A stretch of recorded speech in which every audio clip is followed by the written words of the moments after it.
Hello, everyone, and welcome back to Projector Stories. I'm Sarah Burns, a 1-3 emotional projector. I'm Laura. I'm a 5-1 splenic projector. And Thanks for listening to our show. We're back after the holiday bustle with stories to tell about projector nature for you. I like being able to finish each other's sentences.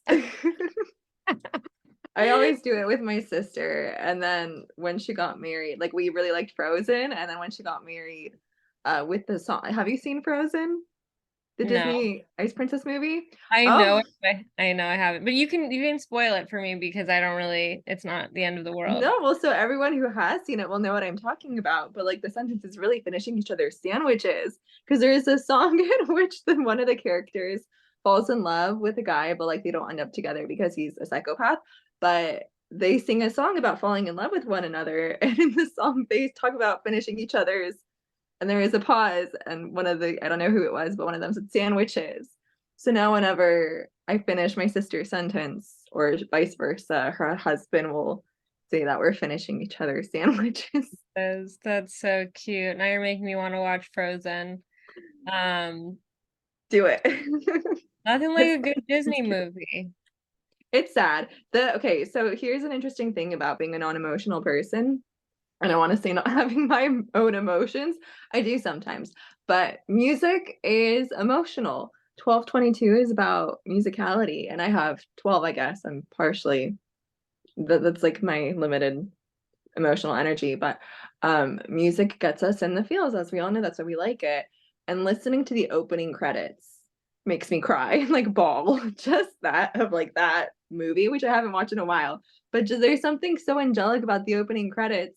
And like, I feel like most Disney movies have like sad bits that get you in the feels, but it's just that music that evokes all the emotions that are about to come for the rest of the movie. And I just start crying in like the first 30 seconds. That's So so interesting too, because I've noticed that not, people with undefined emotional centers they really can cry on a dime. And like yeah. for me, I cry maybe 4 times a year. I'm working on that. I'd like it to be more because it feels really good to cry. But that's about, my max, even though I am emotional. And you Um, are a Pisces. I My know. Pisces moon, like anything fiction, like any book, it doesn't have to be like terribly sad, but any little emotional thing in any fictional situation gets me. And I start crying. The only thing that really gets me, now that we're talking about our their deep emotional natures, is when I think about my like my child self, my like little Sarah, and just like, Aw. think when I think of, that's what gets me typically. And I think that part of the reason that I love talking about human design and I like being a projector and I'm really, you know, tr attempting to follow my strategy and authorities because I do recognize that this is not just for me, it's for kids. And just the level of containment and understanding that could be fostered for parents with their children if they actually understood them. It's really heartwarming. I mean, honestly, if you're like thinking about it as a sap, um, and just generally, like if you don't want the same thing to happen to you with the level of conditioning, etc., and trauma, whatever that you have to, Ra always said this was for the kids. That's And that we fascinating. just, what were you gonna Sorry. say? I want to say something. Go ahead. I'm being No, impatient. You can we're just finish. like we are the interregnum. Somebody needs to share it with the kids, and so it's us, but it's not really necessarily for adults. So Well, that's something I wanted to talk about. A story I have that I want to share with you. So okay. it's perfect that you bring it up, which is just like noticing emotional definition in terms of family dynamics during the holidays. Um, my sister is a recent mother. I think her son's 7 months old, and he has emotional definition. And my sister's a reflector for storytelling purposes, and her husband is a splenic projector. And so her son has emotional definition, and he's moody. Like he will go through his emotional moods throughout the day. and things, and he's part of the generation that has Mars in 35 and Neptune in 36, which happened this past year, obviously, because he was recently born. Or it was last year, I can't remember the exact dates, but it was a long transit because Mars was retrograde. So a lot of children recently born have this definition. Um, and so his Neptune affects his emotionality in the sense that he's not totally aware of it, but he like is going to go through emotional fluctuations. And my sister, being a non-emotional person, she like doesn't want him to cry. She doesn't want him to be upset.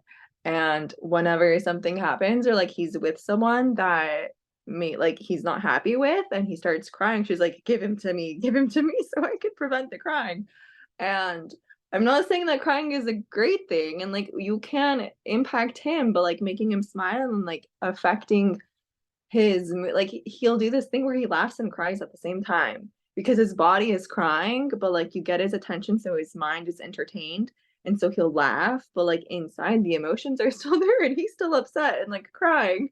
But it's this thing of just like her not seeming to know that she's like controlling his emotional wave or trying to by preventing him from being upset. But like again, no mother wants their child to be upset. It's like what to do. Um, and I'm sure it's going to get way more complex as he ages and can articulate himself and express himself. And it's not just like a little baby. But yeah, it's really fascinating to watch it in real time. Yeah, and I wonder too, you don't have to answer this right away, but I wonder if they have splenic definition together or if he has splenic definition. Because that's also going to play into the like the security or lack of security that they feel with, I guess what you could say is other people's well, that they feel within the kind of unit that is the mother and child unit. So yeah, curious about that. And then also it's I see that happening all the time. And I wonder, have you talked to your sister about Leo's design? A little bit in the beginning, but not in a lot of depth.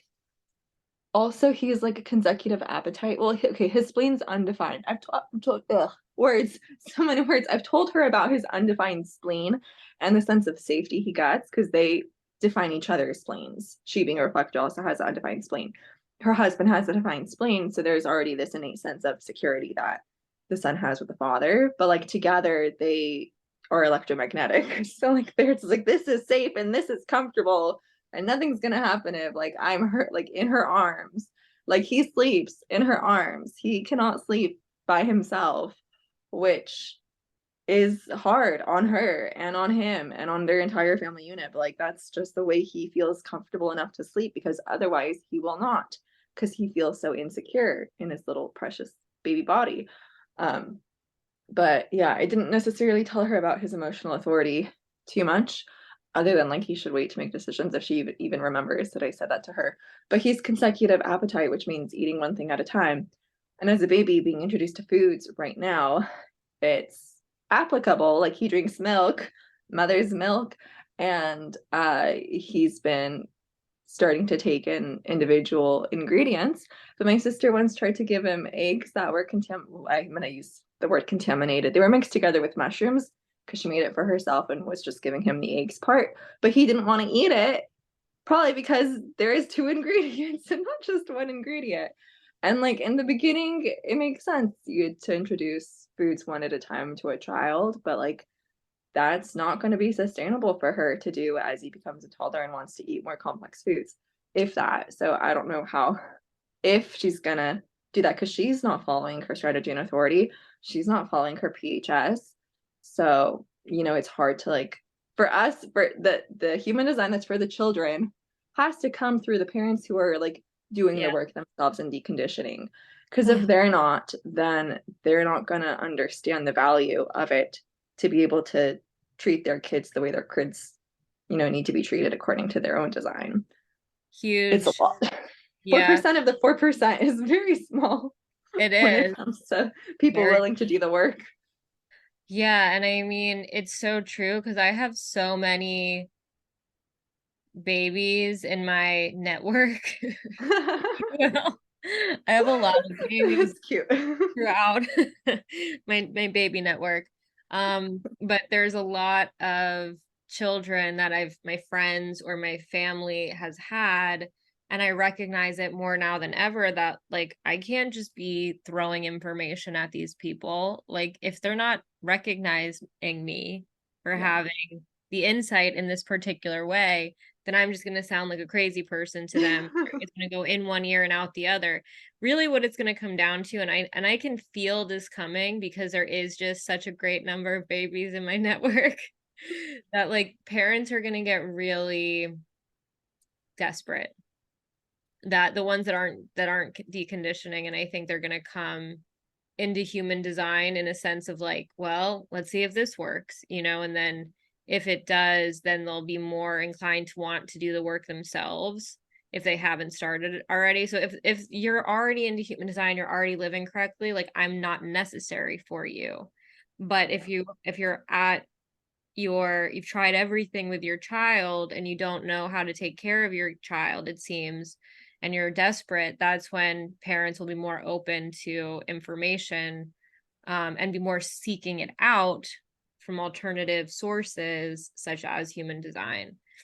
um it's a really, it's part of the reason too for me that I'm like, oh, like my innocent motivation that I've been in transference with probably for the majority of my life is like, really, I have to go out there and do things like and express insights about the things that I know. Like I'd rather just observe. Like I can feel myself just wanting to, like I've seen in my past where that's just where I've like been comfortable with. Thing about transference, I'm realizing too, after I'm listening to all of this stuff in rave psychology, is that it feels just as comfortable to you as not being in transference, even maybe more so.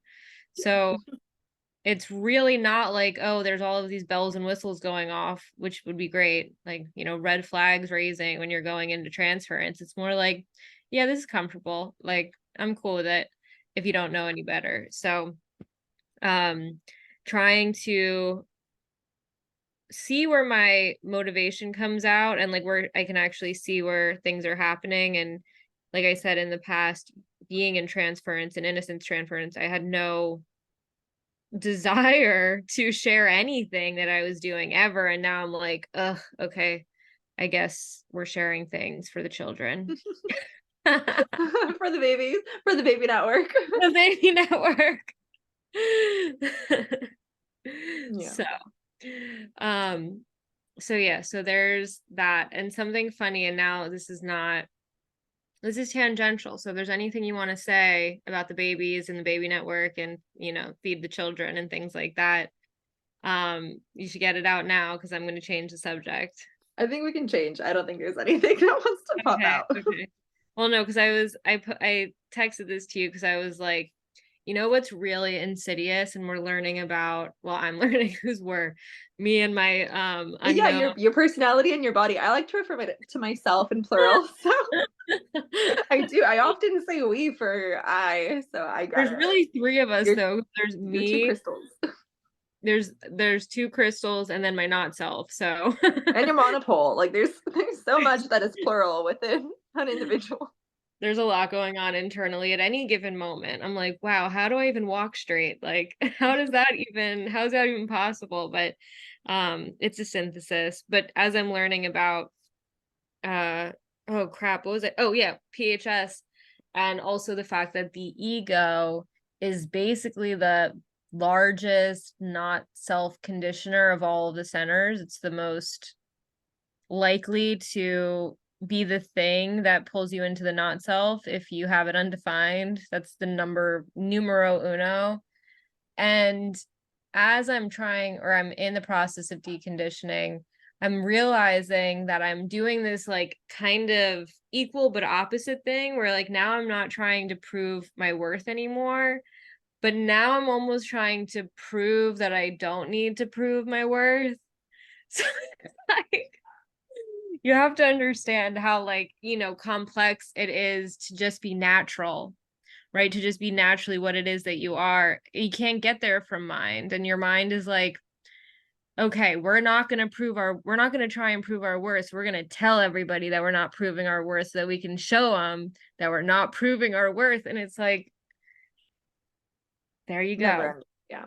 I think Never. I said this even last time talking about massage therapy of if I do it, I'm proving, or if I don't do it, I'm proving to myself that I don't have to prove it. Which it happens all the time. Even before human design, you're just proving yourself. But after human design, you're proving yourself that you're not proving yourself. Yeah. And it's a That's mess. a thing. That's a real problem. And it's where, what I'm getting the sense of is that like slowly the layers of the not self start to melt off and you start to see them. I mean, you never get rid of it. So I'm aware that this thing that my mind, right, is um that my not self mind is never going to fully go away. And I'm doing my best, let's just say that, as I'm deconditioning to not make decisions from my mind. But there's all kinds of mental traps that you can get yourself into around what's correct and what's not, and having the right kind of just like logical framework that you can be like, well, this is correct for me because X, Y, and Z. Um, but it's not actually. And so, I said last week, I think I said last week, of just like how easy it is to trick yourself or to fool yourself. And that's going to be a constant theme, I think, in these conversations, because every week I fool myself in a brand new way, maybe multiple times a week. I don't know.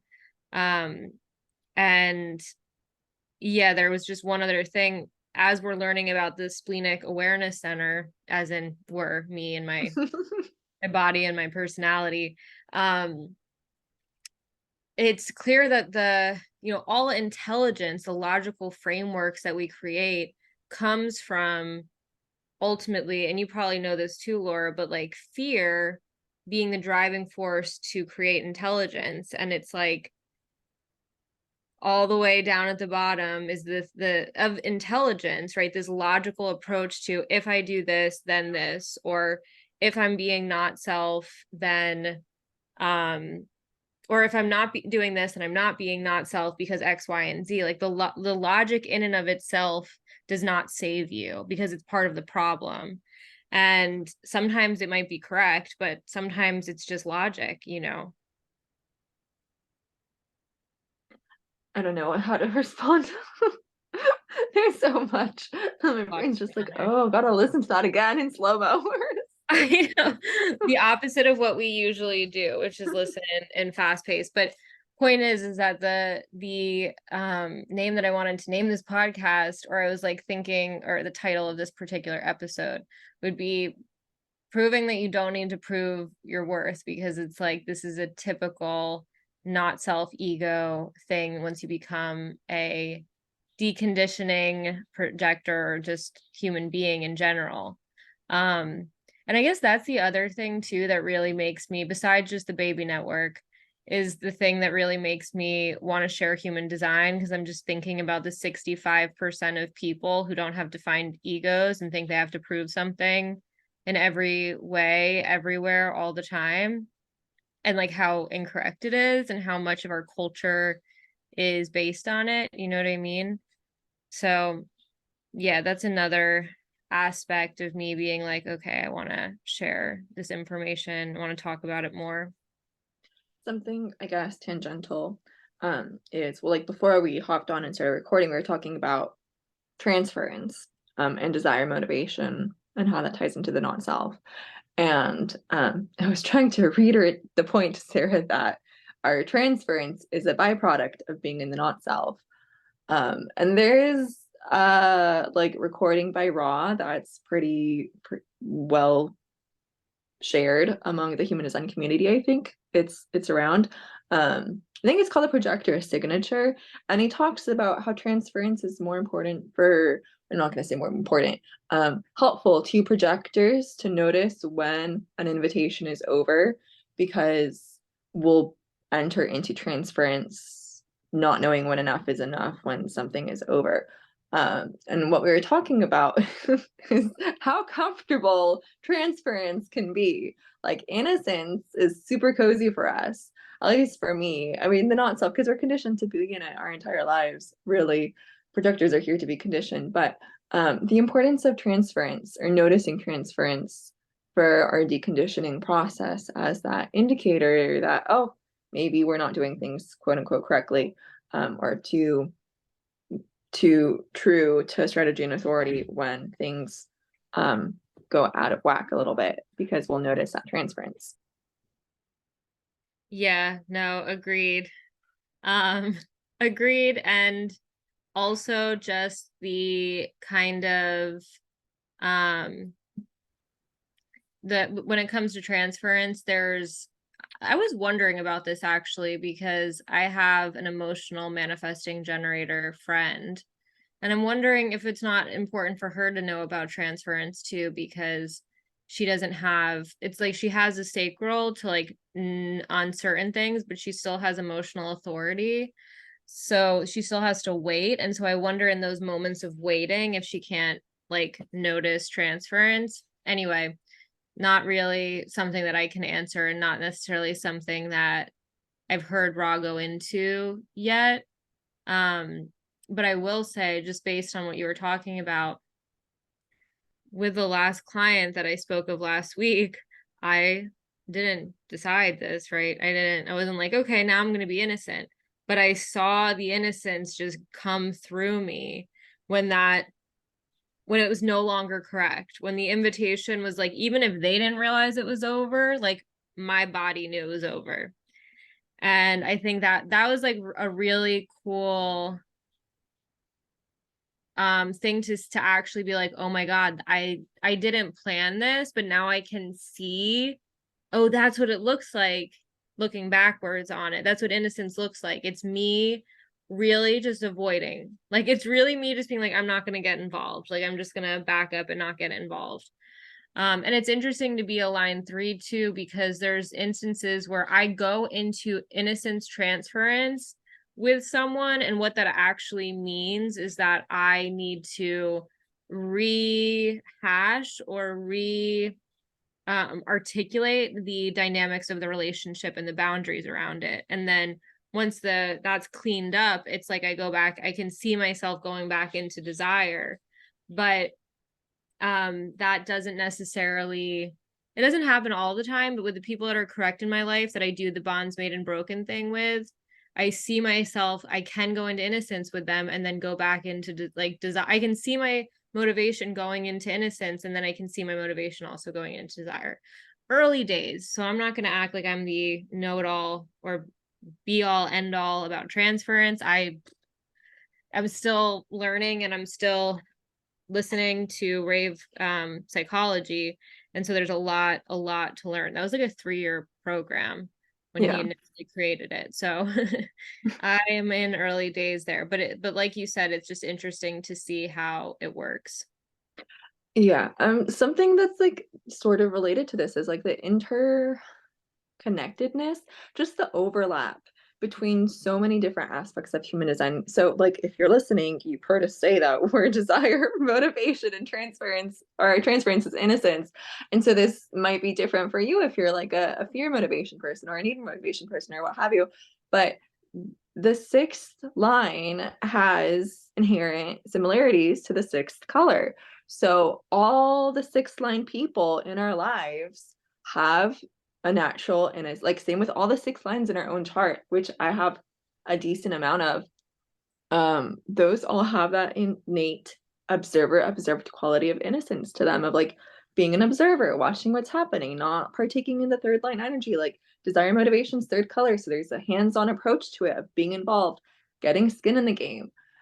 And so there's a series by Raw, I think it's called Colors of Motivation, and he talks about how our our motivation kind of harmonizes to other people, or resonates, I think it's the harmony, no, it's the resonance, to the line of other people. So it's like our third color is meant for third line people. Like Mhm. the anarchy people, the third line people, so you yourself here as a third line, but like everyone else who has a lot of third lines, that's who our motivation is for. Because it's going to call them into action. It's going to evoke that doing leadership quality that they need to like have more experience that they innately have as a third line.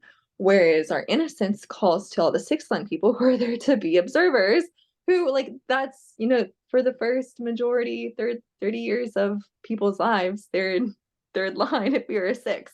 So it's kind of counterproductive to think about all those six line people who are mucking about as a third line for the first part of their life. But it's like you can't avoid innocence. My No. point. I think that's what my point is, because just there's people who are there to be innocent, and they will naturally pull on our transference too, just as much as the third lines are pulling on our desire. And I don't know what my point in the end with this is, but it's interesting to think about, Yeah. um, at least in my own head. Oh yeah, well, and it's funny because, well, and this is the interesting thing, and maybe this is an emotional thing.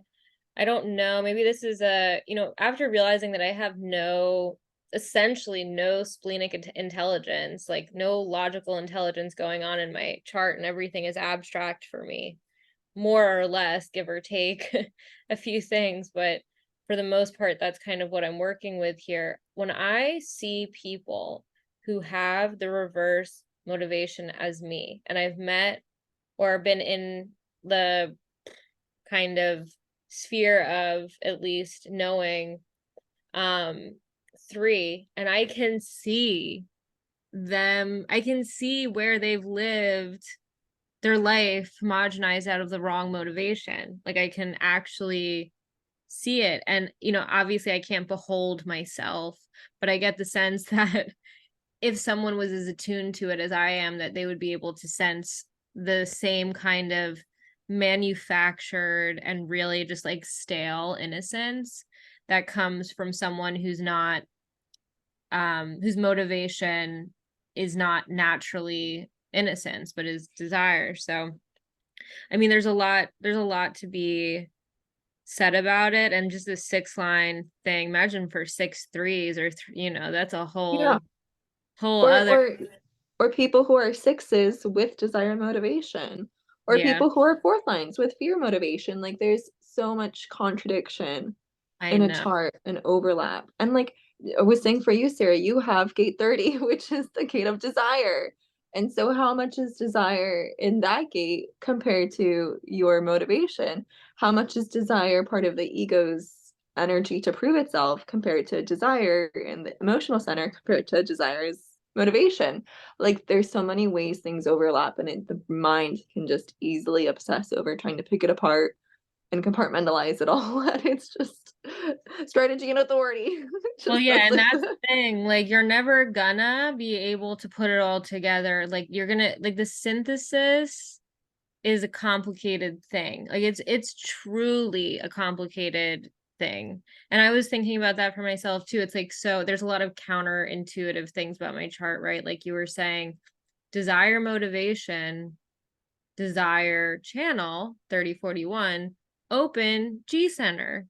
So it's like I don't, I'm not gonna really know what I'm desiring or what it is that I'm supposed to be going after until however it is comes into my life, and then I'm like, oh, okay, I guess like now I have to wait out my emotional authority to see if this is correct for me.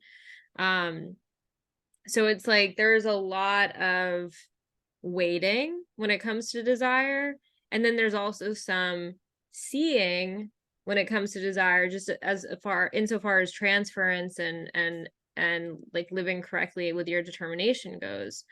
So words often fail me because this is in a sense a language. Like human design is a language, but there's all of these like specific nuances to where the different like threes and sixes show up within the chart that change um quality quality of the line or whatever the line means. So that's a whole rabbit hole that I could never get out of as a line 1. For Yeah. real though. Or looking at my own chart, my sun is in gate 9, and so my desire lives in that gate, but that's in an undefined center. So me acting out of that gate deliberately is a not self quality because it's something that's undefined within me Unless somebody comes along and invites me to do it. with Yeah. a hookup to your That's say probably why I have so many generators in my life to give me access to my solar gate. Because yeah, yeah. otherwise it would just go unnoticed. Scary to think about that too. I've thought about that a lot, like the pressure that gets put on someone who just doesn't have access to what 70% of them is, because it's in an Mhm. undefined center and they don't have the language or they don't have the right people in their lives and they just don't they can't get into it. um I guess I'm lucky in that way. I was joking with you, Laura, about how the other thing that I'm learning is just how the different centers relate to each other, and how the awareness centers are called the prime centers, and how there's 4 centers that are considered epsilon centers, which are about the personality, whereas the prime centers are about seeing. And basically, I have none of the epsilon centers defined, and I only have 2 gates in the epsilon centers, which are the G center, the sacral center, the ego, and the head. Only 2 gates in all of that defined. And so that's like all in undefined centers, like 2 gates in undefined centers. Like that's all I have to go on about who it is that I am, as far as the way that I can perceive myself. Like I'm like very handicapped in a sense when it comes to like being able to properly perceive myself. So I have to like constantly remind myself that, I just can't see myself and I'm not going to be able to, which is an interesting dilemma. And it was funny because, well, I told Laura about this, but I posted a viral TikTok video. Well, I posted a TikTok video that then went viral, and I was dealing with the emotional wave on that for sure. And I was like terrified to go to sleep last night because I was like, I don't know what kind of nightmare I'm going to wake up to. I don't know what kind of nightmare I'm going to wake up to with all of this. But one of the things that I said, not in the video, but in a video that I shared right after, was that, what I am, because I don't have an identity that I can consistently come back to, is an extreme awareness, because I feel like that is between, my ajna center and my emotional center and the throat and then the root pressure on my emotional center. It's like it's all awareness, and sharing about awareness and what else is there for me but to do that, which is why we're all here. So yeah, there's go ahead. I mean, I feel similarly because again, being a projector and having that G center undefined and just having that splenic awareness. And I think probably like having the ajna and head center defined too. It's just I'm here for sharing my stories, and so often there's like no one to hear them. And it's like I am not fulfilling my purpose because I'm just in this little cocoon isolated and no one's hearing my experience of the world, but so few people actually would care to listen. Sarah does. You do too, Well, and I audience. also me and Laura have the 59-6 defined, and so our relationship, I don't know if we have any other Electromagnetically, just for clarity. electromagnetically, she has a 59, I have the 6. And so there is some access to that here, right? So that's part of what we're doing, is besides just like talking, it's like, getting access to Laura's 9. so so that's fun. Something that I wanted to touch on, because we are approaching the end of the Gregorian calendar. We are approaching the end of December of 2023. Not the end of the Gregorian calendar period, but the end for I thought you meant period. Like, there's a new like, is there some sort I of know, civilization that's bringing about a new time? basically. I mean, it's melting away rather fast, but I mean, the way that the old setup was, left strategic world is melting away. But um, as far as human design is concerned, we don't start the new year until the sun goes into gate 41, which doesn't happen until, I believe, what is it, the very beginning of Aquarius season. So right at the end of January is when the new year starts. So that's one thing I wanted to say, is that we're in the quarter of mutation, and this is truly, we're not starting the end of the year, or I'm sorry, we're not ending the year on the 31st, despite popular homogenized opinions. Something connected to that is the most of Capricorn's in the root center. Just like so much pressure during this time of year. So Wow, much root center activation. that's so interesting. I know, I just realized now that you're saying that, because something interesting, just to say, everybody needs to look at their design chart. Astrologically, if there's some crazy stuff that happens in your life and there's nothing going on in your regular astrology chart, because the full moon that happened today, and I mean yesterday, but like, it's still kind of a full moon right now, was in gate 58, or the sun was in gate 58, and then what gate was the moon in? What is the opposite of 58? Any Isn't idea, it Laura? 53? Oh, maybe 52, 52, 52. 52. So the sun was in 58, but I have 3 planets in my design chart. My Mercury, Venus, and Uranus are all in the You don't fourth have house. 52. No, I have 58. Oh, okay. But I was just wondering because the sun was in 58, the moon during the full moon, and the moon was in 52. But point being, I was like not expecting to have a viral video. I wasn't expecting 36,000 people to be watching me on TikTok. And then it was like, oh, but here in your design chart, your physical body chart, on the full moon, that's conjoining your Mercury, Uranus, and Venus in your fourth house, like, looks like something's gonna happen with that 58th gate, which is a Capricorn gate, obviously, because it was a Capricorn, or in Capricorn season during the full moon. But that is an interesting thing to think about, with all the pressure and the pressure of Capricorn, and like the astrological archetype around Capricorn, and how that has come to be, and like how, because I think about it all the time when I see astrologers now trying to kind of mesh all of the different types of people into like one archetype around Capricorn. And then when you start to see the um patterns at work as to where the gates are in the astrological wheel for the different signs, like there is some kind of broad sweeping things that you can start to say, I think, about them. Well, yeah, because Capricorn is super driven and the root center is about our drive to survive and evolve. Like it makes a lot of sense. And like, oh, Yeah. Gemini's in the throat center. It's very communicative. So Yeah. there That are certain correlations. But interestingly, like Libra is all in the spleen, and you wouldn't yeah. necessarily associate Libras with survival in the immune system. But there's Well, there's a yeah, reason for the but there's setup. well, what I would say about Libras and the spleen is just that there's like an inherent intelligence that happens, like that's like a physically balanced intelligence, right? Like not an emotional intelligence, with Libra, perhaps. I don't know.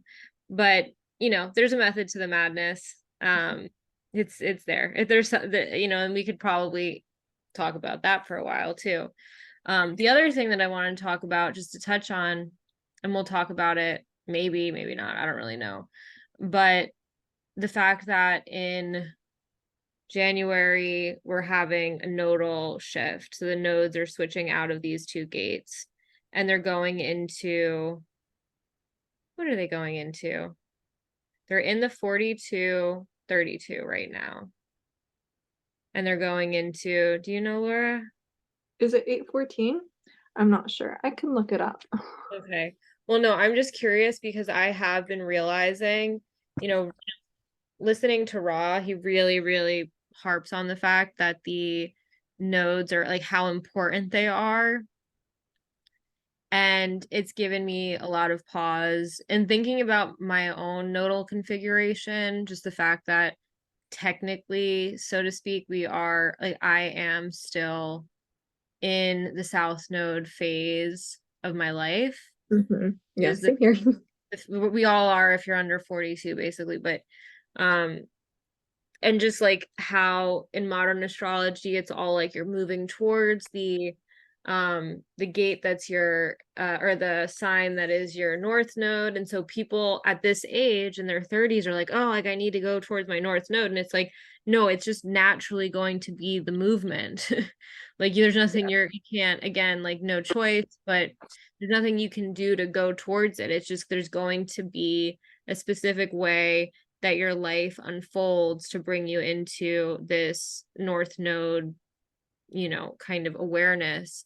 But right now you're in the south node, and I've noticed now I wasn't really paying attention. Last year was a real not self year for me. I mean, big time. But we had the 360 in the summer, and then we had oh, I'm sorry. I don't think it was the 360. It was the gate 3 was one of the nodes, was the north node, and then I don't know what the south node was in. But 50. so we had 350, and then now we have 4232, and it's like there's a seat change that happens like viscerally that I wasn't as aware of before, but now I'm like, oh wow, January is going to be really dynamic, and January is going to be, we're in a mutative time anyway because we're in the quarter of mutation. And we're also having this nodal shift. Jupiter just turned direct, or it's turning direct when come January. And then I think Pluto's going direct too. So there's some real shifty things that are happening or underway upcoming. And did you find out what the nodes? Yeah, 51, 57. So it's, yeah, I was really off with 8, 14, and So it's Aries and Libra 51, 57. and what is that? The spleen and the or the ego? Yeah. Okay, that's gonna be different, right? Because we've had this freaking, we've had the four. What is it? It's gonna Root just and be different. Root, no. This, yeah. Root and no. Sacral. Sacral and spleen. 32's in the spleen. it's Um, sacral spleen, yeah, 42, 32. Yeah, sacral yeah. spleen. Mm-hmm. So now it's going into so we'll still have something going on in the spleen, but now it's going into the ego, and I'm just gonna be interested to see how that plays out over however many months it happens, and I'm gonna be paying attention to it. I've noticed for myself that the nodes affect my thoughts. Like the things that I think about. And like this is an interesting thing just to talk about in general, having a head defined head, either way.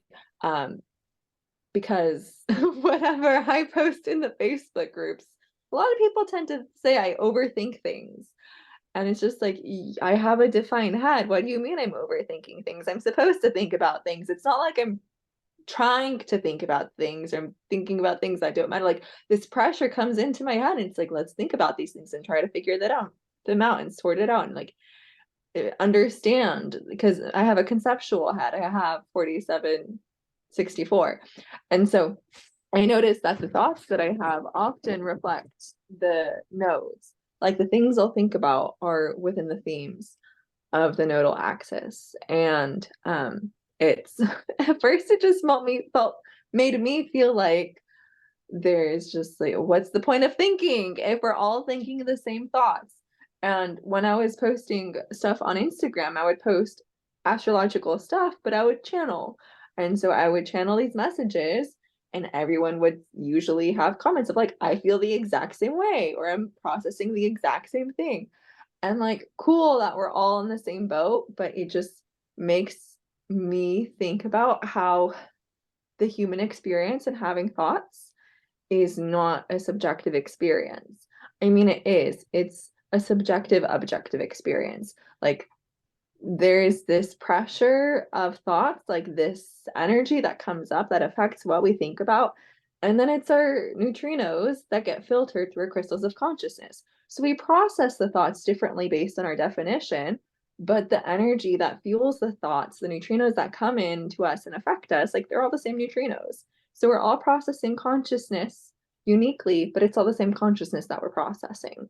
And so being human is not an isolated experience. Um, and like, I don't know, I have neutral feelings about it. I feel like it's like boring because we're all thinking the same things. We're all experiencing the same nodal energies all the time. But at the same time, we're processing it differently based on our own definition. It's like Well, there and is also uniqueness to based it. on the level of not self or homogenization that we're in, because Yeah. we don't have access to our awareness if we're deeply in not self. So it's like we're gonna Yeah. be the thoughts that we're thinking are gonna be basically like stale AF if we're I mean, and they're gonna be boring if we're in not self. And so, everything about this is about everything about human design is about awareness and like basically figuring out how to have your own unique type of awareness. But I do, the mind is tricky. And this is, just something, the not self kind of lives in the ajna. Um, in a sense. The mind, the mind is in there. And so it's like I think about this all the time.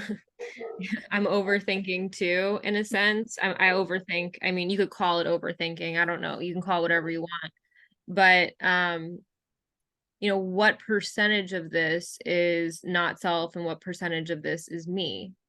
And like, Yeah. and it's tricky. That's like it's so it's almost like we have these like multiple things that are taking up real estate in our bodies, and they're always going to be in our bodies, and it's like a matter of figuring out how to um synthesize everything and put everything in its proper place. I mean, especially having defined ajnas and having a fixed way of conceptualizing.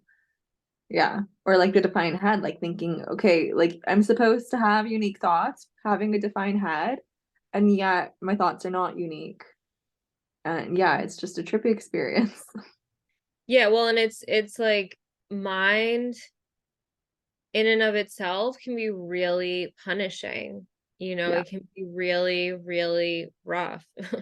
I mean, really rough. I remember thinking growing up, like I just and I think this is because I have a defined ajna, like how much I just wanted it all to stop. I wanted to stop conceptualizing things that my mind was coming up with, like all of the fears and all of the fears of the spleen, the fears of the solar plexus, the fears of the ajna, just being processed by the not self mind in this kind of consistent way, with a split definition, which I don't know exactly, you take or leave that, but like very, very hard to deal with. Especially having your cognition in the ajna. I know. I know. I know. I Icing know. on the cake. It's just like I was here to conceptualize and I was here to be aware. But if I go down the wrong avenue, it gets really dark really quick. If I go down the wrong, if I'm thinking or I'm worrying about or I'm thinking about a fear, which leads to worry, any of the fears of my open spleen, any of the fears of the gates that are open in my solar plexus and my ajna, it's like you could just lose your entire life completely, gone, poof, just in and out, nothing happened, nothing to see here because of all of that fear. And then my mind can also, not to say that I'm that strategic, but it can strategically place things in specific places to make me think that I'm doing something motivated correctly when really it comes down to a fear, another fear, yet another fear. Yeah. And it's like that rabbit hole never really ends. The joys of being human. the joys What of a being trip it is. human. Like, and so funny, I was talking to my friend Steffi today, and it was just like saying how tricky all of this truly is, and like also how like nobody's an authority. Like there is nobody that is an authority about anything, period. To Like twist that around on its head, we all are authorities. we all are our own authorities, right? We're No, all but our we all have outer authority too. right, right. Well, we all But have authority too. That's true. That is true. but it comes out through strategy and authority when it's correct for the other on the correct fractal line. So, but we're all like, no one's an authority for you at the same time. Well, and I just mean too that, and like, who am I to say who's living not self and who's not, but the vast majority of people are not self. Um, that a lot of times the strength of their beliefs is what make other people, I don't know if I said this last time or not, maybe I did, but I'm going to repeat it.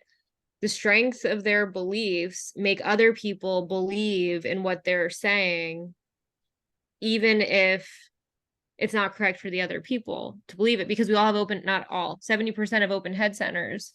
And so people who have defined head centers can, we can just absorb all of the information that they share because we can sense that they have some integrity, aka they believe what it is that they're saying. Even the best of the best of the best of people do this, and it could be completely incorrect for us. It's like listening to someone who their outer authority maybe is being used correctly for them, and they're a closed determination person who's only supposed to eat certain things, and they think that everyone should be on the beef only carnivore diet. It's like they're correct, and now they're filling all these people's heads with stuff. So and they look correct, they're eating correctly for themselves, like they're doing all of the things correctly for themselves, and maybe they're sharing their outer authority correctly, but that's not right for us to be listening to. Or it's not, for us, because we do have the fourth color for our determination. Maybe we can try it out if we want to, but for everyone else who's supposed to be eating differently, it wouldn't be correct for them. And so it's like people who say that there's this one size fits all way to like heal, who truly believe it, and they're sharing their outer authority, maybe correctly, maybe not, creates a lot of what I'm realizing. Maybe it's people who have defined egos too. Like it's really the strength of your conviction is what creates the other believers following you, even if it's not correct for them. Yeah. I feel like we are, I don't want to say victims, but susceptible to this power of belief having 1156 because we're constantly seeking for something to believe in. With 1156, it's the channel of curiosity, it's the channel of a seeker, it's looking for that thing to believe in based on experience. And it falls under so many different categories, whether that's like Sarah was saying, the belief of what you should or shouldn't eat, what's healthy for you, or like religious belief or this or that. There's this constant fuel pressure. I feel like everything's a pressure, but this urge inside of us to look for something to believe in as part of being human. And it's just something I've been thinking a lot about for myself recently. How easy it is to convince yourself of something and believe in it to be true, or how else it is for other people to believe something that someone else says as outer authority. And because there's like that quest to like look for the thing that you think will end up being true, but it's experiential and it's temporary and it's not logic. Yeah. It's like the channel of curiosity is always looking for the facts, for like, okay, what is true, what can we hold to be true and consistent. And with curiosity, there is no absolute truth because everything is a unique individual moment. It's Yeah. yeah, it's difficult. Well, and it's empowering because it's like take everybody off the pedestal is kind of what I'm trying to say. It's like Yeah. nobody, like you're just as entitled to sharing your mind about certain things, regardless of if you're accurate or not. we're right-minded, so shit's gonna come out of our mouths. It's who the hell knows what we're saying at certain points.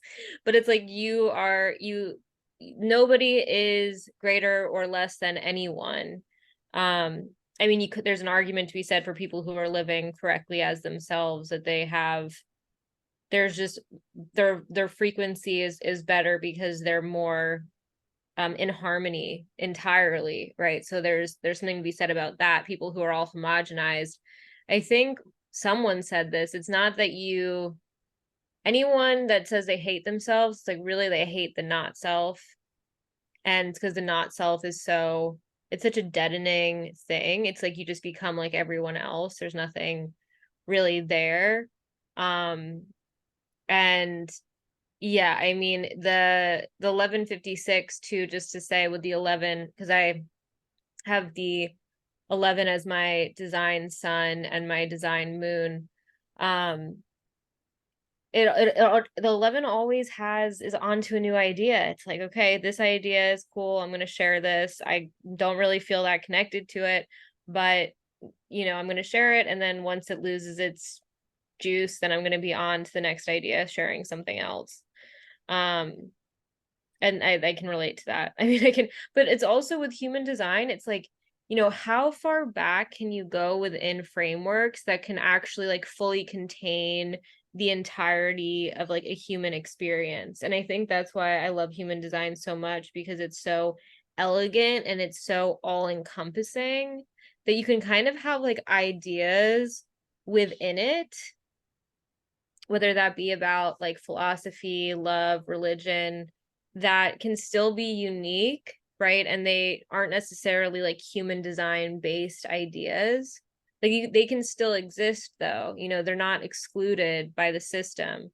It's just like a framework that is outside of it. I mean, it's mechanics, as they would say, but it's nice to be able to have a system to kind of call home for a little while, for the time being. Maybe it'll be a forever thing, maybe it won't, which actually reminds me, because I was just going to say, Alok Diaz, who's one of Ra's initial students, he's been doing it for a whole Saturn cycle and human design, and he's a 1-3, and I'm getting a reading with him tomorrow morning. So there'll be more to come, more information that I'm going to share on that after I get it. I'm hoping that I get put in my place. I'm hoping that my not self gets put in my place, gets put in its place, I have a lot of questions that I compiled. So anyway, is there Yeah. anything else that we want to say? I don't know. There's heavy stuff. Heavy stuff today. It's not light and fun. It's deeply philosophical, but I don't know if Yeah. there's anything else on my mind. Is there anything else you wanted to share? Any stories of human design Christmas shenanigans? More emotional definition stuff of just like a family member who I believe has, I don't know their birth time, but I won't say who it is for security purposes, for their own personal privacy. But I believe they have a defined emotional center, and they had an emotional roller coaster moment where like their emotions spiked, and I'm like, not having an emotionally defined center, it's hard to say, is it the situation that caused the emotions to spike, or was it just like the natural mechanics of the wave that decided to spike at that moment that created an outburst at the family table, and just like the eggshells that were crushed that people were stepping on after the fact of it was an anger emotional outburst. And it was interesting to watch, to for everyone to like feel the impact of it, to be on edge because of it. And like that supposedly emotional person, like stormed off and cooled off, and then like they came back bright shiny happy like 10 minutes later, like nothing was wrong. It's like it leaves the whole table like on edge, and yet they, with their moodiness, like they snap out of it, and it's just like totally fine, back to rainbows, butterflies, and like they're not aware of their impact on everyone else. um So those moments are hard for like everyone to cope with. Yeah. When it comes to like people not aware of themselves, not aware of their emotional energy if they have it, or not aware of their own dynamics. Compromise is hard in human design. Like I have a lot of compromises with family members. That's something Sarah and I were talking about this past week, in terms of the ego center compromises we have to ego definition, or that I do with my own family members, and how that shows up in like the proving of oneself.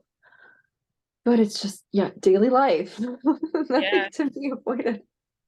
No, it's true. I mean, it's a really good point, and I think I said this to you before, that I found out as I was listening to Raw finally that he grew up in a household where every single person in the house was emotional except for him. Like, God, you had to be an ego manifester with a splenic manifester with a defined ego and a repelling aura in order to make it through that shit, let me tell you. But I had a lot of, as much as I recognize what the capacity is of the emotional center, not self-emotional people are a horror. Like, as Ra would say, they're horrifying. Um, my mom being one of them, like I said this to Laura before, but it is not, it is some depths of hell shit, when we're dealing with someone who's like deeply at a low on their wave, and they're basically having an outburst of some kind. And it made me feel a lot better because I could understand now, oh, Ra like was really sensitive to emotional people, and they really, really, really conditioned him at a very probably young age. And so now he was, or when he was alive, was reluctant to be in being around them because most of them are operating incorrectly. So yeah, I can see that. I don't really have anything to report about the holidays other than the fact that, and maybe this is because I'm calm touch determination. Maybe this is because I have an undefined ego and G center. I don't know why this is, but I really do not like collective holidays. Maybe they're because they're more tribal holidays. And I'm all collective. I just don't enjoy them. I don't appreciate them. You can call me the Grinch, I guess. But I'm like looking forward to when I do get to a place in my life where I just don't need to celebrate them. In like the ways that they've been celebrated. I have nothing against gathering with friends and loved ones. I don't like the pretense that often comes as a result of it. And I'm allergic to pretense. So yeah, so that's kind of it on the holidays. So yeah, I mean, I guess unless Laura, anything else? Nope, nothing here. Yeah, this is a little bit of I guess a Moody Judy full moon projector stories podcast. And who knows where we're going to be at next week when things start shifting and changing with the new year in the Gregorian calendar, not in the rave. The still existing Gregorian calendar, It mind still you. exists, and we're still conditioned by it. One more thing, one of the most interesting things that Ross said was that our we're conditioning the planets as the planets are conditioning Yeah. us. Do you remember that he said that? I knew that before. Heard, I was like, no duh. Like, hello, no shit, Sherlock to Raw. When I heard that, I already knew.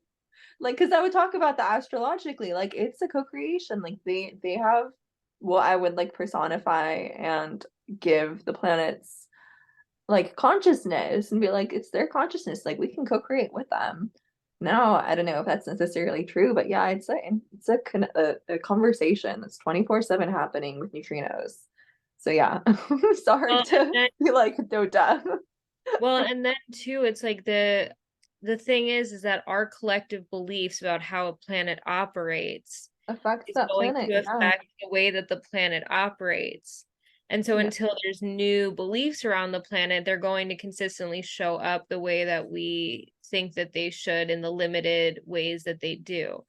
And so I just thought that was, and I don't even know why I just said that. There was something that I was trying to get at. But in any case, it's like the beliefs that we have right, around things, condition the things themselves. And there's a lot more to the planets, right, than some of the ways that we've archetypally astrologically defined them. Well, And part of that thought is like if you think about humankind, we're going through an evolutionary process as the planets move through space because there's like this linear progression as they're moving through the solar system and the galaxy and the universe that, no moment is ever repeated. So we're as humans are incarnated and programmed with neutrinos from the planets, like we are going through an evolutionary trajectory that is then affecting the planet's evolutionary trajectory of evolving. Like they can't evolve until we evolve, and we're evolving because they're moving through time and space. It's yeah, co-creation. it's all connected. It's all connected. It's there's no choice. Yeah. I know. Okay. Well, yeah, so that's all. I just had to throw that last little tangent in there, to be aware of the fact that like we're co-creating things and our beliefs about things affect, So like the fact that the cultural belief is that the new year's starting on the 1st of January is going to affect the way that we maybe experience January. Yeah. Even if the real rave new year doesn't start until the sun goes into gate 41. So anyway, this was a long rambling and tangenty It episode. wasn't too tangenty. They weren't just at the Don't end. think Like they weren't so? too many Okay. like veering paths of like Well, that's thoughts my and unconscious conversations. 11:56. Like I never know where I'm going. Like I literally just it's all vibes. Like I'm never like, okay, this is so I'm glad to hear that you don't think it was too much of a tangent because it felt like I was like, I don't know where I am anymore. Um, but anyway, thank you for being here. If you have listened, if you stuck around, and more to come. Catch us next time. Subscribe, like, follow, do all the things that humans do. And yeah, we'll see you when we see you. We'll hear you when we hear you. You'll hear us when you hear You'll us. hear us when you hear us. Okay. Indeed. All right. Catch you on the flip side. Catch ya.